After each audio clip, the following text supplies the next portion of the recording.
गोकर्ण जी ने रात भर विचार किया, शास्त्रों को उलट पुलट करके देखा, फिर भी कोई ऐसा उपाय समझ में नहीं आया। गोकर्ण जी ने सूर्य नारायण का ध्यान किया तो सब सूर्य नारायण ने कहा, केवल श्रीमद् भागवत कथा श्रवण से प्रेत योनि से मुक्ति मिल सकती है, इसलिए तुम भागवत सप्ताह ज्ञान यज्ञ करो। श्रीमद् भागवतान मुक्ति सप्ताहम वाचनम कुरु, यानी कि श्रीमद् भागवत कथा का ज्ञान यज्ञ करो। गोकर्ण जी ने ऐसा ही किया। बड़ा सुरम्य बगीचा है, बांस के पेड़ खड़े हैं। गोकर्ण जी व्यास गद्दी पर विराजमान हुए और एक आसन धुंधकारी के लिए बिछाया।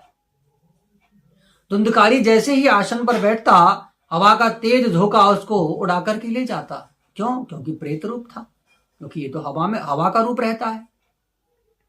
तो धुंधकारी ने क्या किया, वहां पर एक बांस था सप्तग्रंथी, जिसमें 7 गांठ थी। उस बांस में जाकर के धुंधकारी प्रवेश कर गया।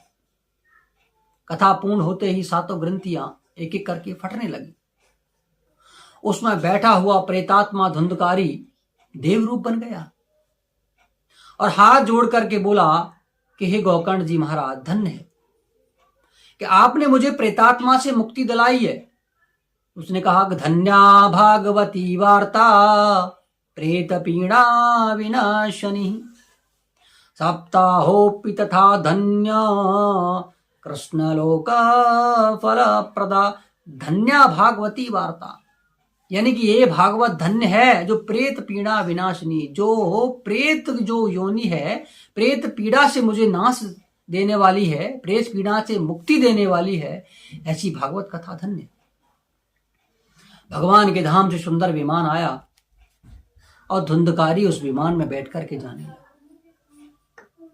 जैसे ही धुंधकारी उस विमान में बैठ करके जाने लगा तो गोकर्ण महाराज जी ने उन भगवान के पार्षदों से कहा, हे पार्षदों, मैं ये जानना चाहता हूं कि कथा यहां पर बैठ करके सबने सुनी है। यदि भागवत कथा सुनने से मुक्ति होती है, ये बात सत्य है, तो यहां पर बैठे हजारों व्यक्तियों ने ये कथा सुनी है हजारों ने, और विमान आप लाए हैं एक, ये आप भेदभाव क्यों किया?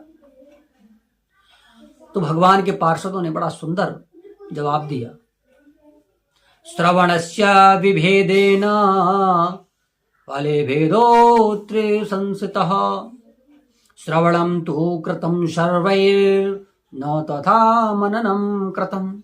कि श्रवणस्य तु विभेदेन, के गोकर्ण महाराज श्रवण के भेद से, यानी कि श्रवण के भेद से फल में भी भेद हो गया।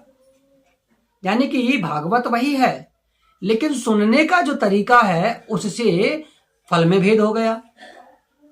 यानी कि जिस एक आसन से, जिस तल्लीनता से धुंधकारी ने इसको सुना है और लोगों ने नहीं सुना।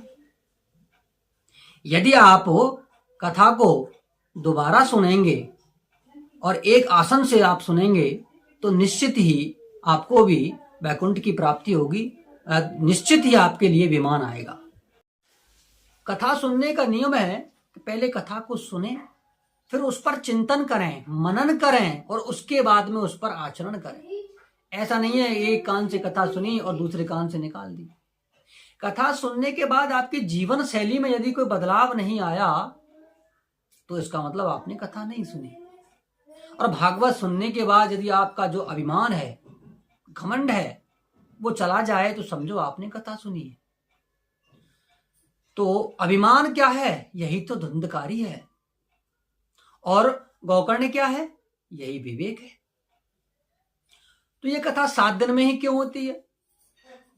क्योंकि व्यक्ति 7 दिन में ही जन्म लेता है और 7 दिन में ही मरता है। और हमारे शरीर के अंदर 7 ग्रंथियां हैं, राग, द्वेष, अग्निवेश, अहमता, ममता, अविद्या, अग्निवेश।